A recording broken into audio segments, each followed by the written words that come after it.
All right, we're about to take a deep dive, journeying thousands of years into the past to decode one of the most fascinating stories ever told. The story of Anu and the Anunnaki of ancient Sumer. Now, I'm sure you've heard these names kicked around before, right? Usually in the context of, ancient astronaut theories or these epic, world-shaking myths.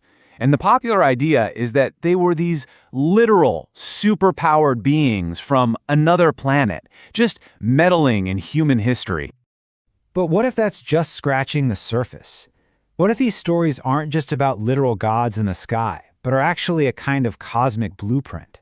A really sophisticated philosophical code that's just been hiding in plain sight this whole time? Well, that's exactly what we're going to explore. Okay, let's get right into it. To even begin to understand this system, you've got to start at the very top. We have to start with the source, the central figure that everything else flows from, Anu. So the name itself, Anu, or sometimes just On, it's simple. It literally translates to sky or the heavens. And in their cosmic hierarchy, he was the big boss, the absolute peak of the pyramid, the king of all the other gods, and the original source of the two heavy hitters you might know, Enlil and Enki. But here's the crucial twist, a distinction that changes everything. The ancient Sumerians didn't see Anu as some old guy with a beard sitting on a throne up in the sky. No, he was the sky. And that one little shift in thinking moves him from being a person to being a vast, all-encompassing concept. So what does that really mean? Well, think about it like this. Anu is pure potential. He's that silent, infinite space before anything is even created. Just like the actual sky is this limitless container where all the stars, all the planets, all of life can happen. Anu is that unmanifest field of pure possibility.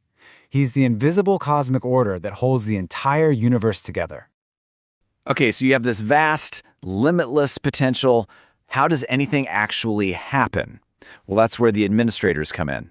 From that single, silent source of Anu, we get the ones who make it all happen. The Divine Council, the Anunnaki. And their name literally tells you their job description. Those who came down from Anu. They are the active forces, the principles that emerge from that pure potential. You can think of them as the executive branch of the cosmos, right? They're tasked with managing all of creation, keeping everything in balance, and basically overseeing the fundamental laws of existence.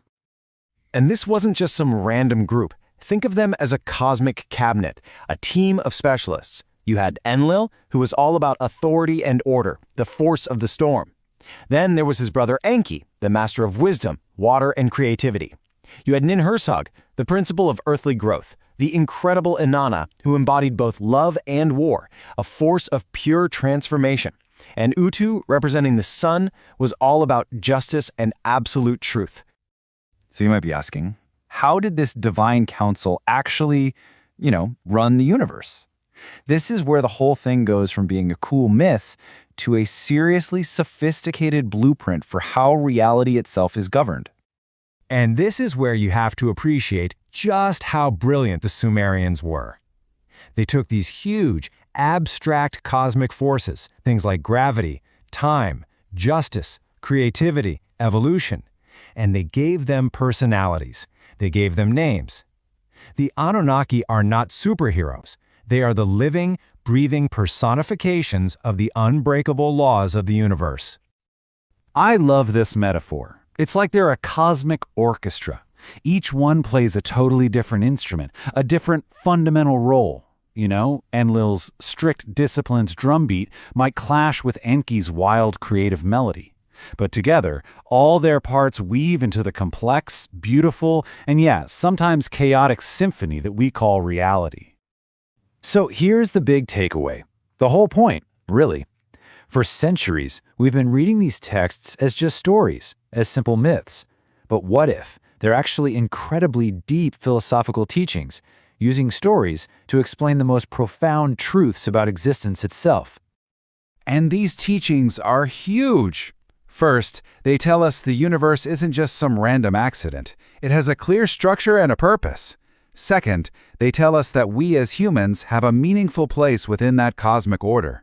Third, they teach a really important lesson, that conflict, duality, isn't necessarily evil. In fact, it's essential for any kind of growth. And finally, and this is the big one, this entire cosmic pantheon is also a map of you. And let's just look at that duality for a second, because it's so important.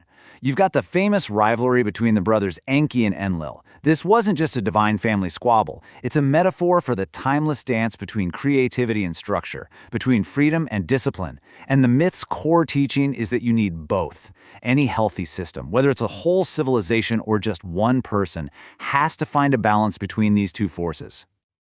But that last point, that the pantheon is a map of our own minds, that's the key that unlocks the whole thing. What if these gods in the sky are really just powerful metaphors for the divine qualities we all have inside of us? The wild creativity of Enki, the steady discipline of Enlil, the fierce passion of Inanna. Maybe these aren't external forces you're supposed to worship, but internal powers you're meant to activate. Okay, so this is where it all comes home. This isn't just ancient history. What does this ancient blueprint mean for you, sitting here, right now? How can we actually use this incredible map today?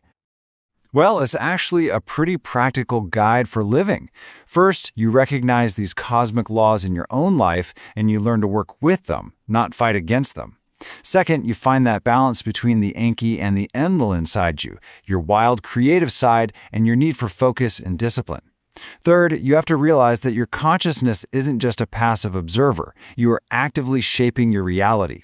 And finally, you learn to find that Anu within, that deep, quiet, infinite space of awareness that is the true source of who you are. Because when you really get down to it, the ancient Sumerians left us something so much more valuable than stories about aliens or gods. They left us a mirror. A roadmap to understanding not just the cosmos out there, but the entire universe that exists within you. So the only real question left is, where are you going to let your map lead you?